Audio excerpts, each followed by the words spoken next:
La cúspide del periodo republicano fue cuando el ejército romano se enfrentó a Cartago en las guerras púnicas. Púnico era la palabra romana equivalente a fenicio. Cartago, en la costa norte de África, era la ciudad-estado fenicia más poderosa. Era la única verdadera rival de Roma al oeste del Mediterráneo. Las dos fuerzas estaban bien equilibradas, pero al final de la Segunda Guerra Púnica, Roma ya había destruido completamente a Cartago como fuerza militar. Todavía se recuerda a Aníbal, el gran general cartaginés, por su extraordinario paso por los Alpes. La Roma republicana conquistó un vasto imperio con un ejército bien organizado y disciplinado. Y lo conservó gracias al ingenio romano para gobernar. Así que para los romanos, la seguridad significaba una fuerza militar y estabilidad política combinadas con valores conservadores. Con esta insuperable combinación, la Roma republicana sobrevivió casi 500 años. El periodo republicano terminó cuando el dictador Julio César fue asesinado por haber asumido demasiado poder. Irónicamente, su sucesor, Octavio, llegó todavía más lejos. No mucho tiempo después del asesinato de César, se declaró emperador. El Imperio Romano duró otros 400 años. En otros programas veremos este periodo y su decadencia, qué le sucedió y por qué.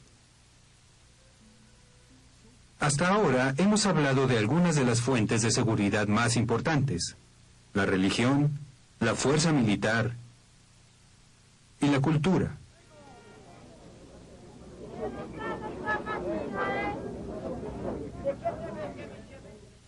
Un sistema político estable, una economía fuerte y un sentido de familia.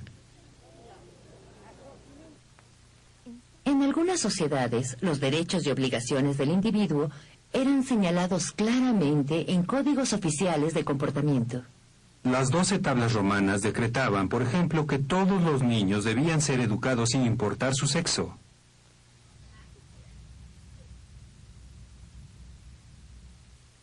El Código de Hammurabi de Babilonia se escribió hace casi 4000 años.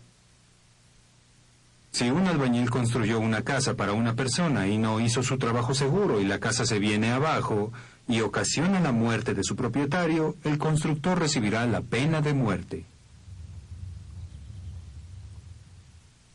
Después vinieron los 10 mandamientos de Moisés, que formaron la base del judaísmo, y después del cristianismo, y aún ahora se siguen obedeciendo. No adorarás a otros dioses, no matarás, no robarás.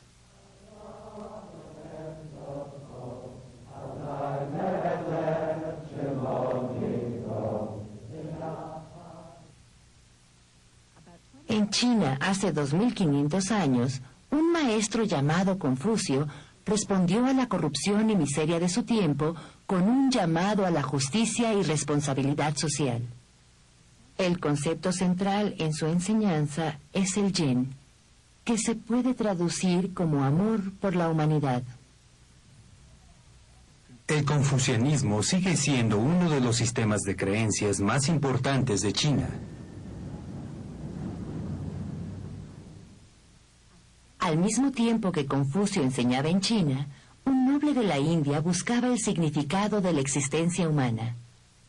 Lo conocemos con el nombre de Buda, que significa el iluminado. Las respuestas que encontró han influido en las vidas de millones de personas en la India y China, incluso en Occidente. Decía que se puede llegar a la felicidad por los 8 buenos caminos: el de las buenas intenciones, el buen hablar, las buenas acciones y otros más.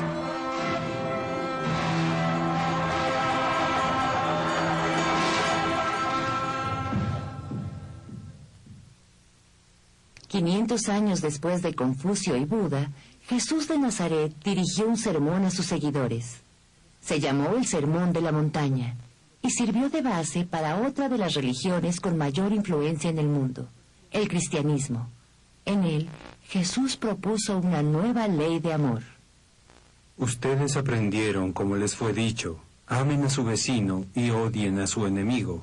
Pero yo les digo esto: amen a sus enemigos y rueguen por aquellos que los persigan.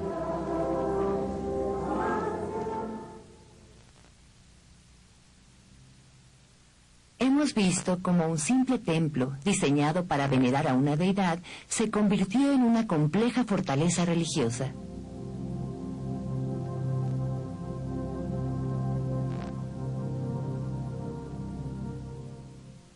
La necesidad de los individuos de defenderse de los ataques produjo la creación de ejércitos profesionales.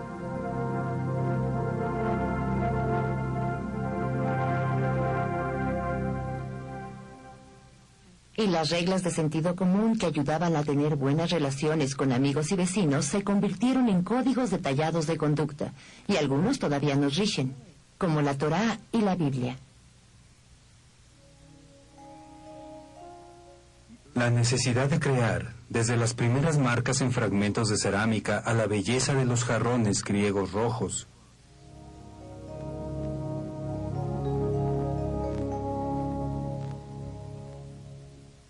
Desde la simplicidad de las figuras de las Cícladas hasta las glorias de la Edad de Oro de Grecia,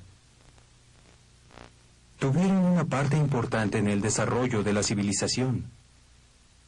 En el siguiente programa exploraremos algunos de los resultados de esta necesidad básica.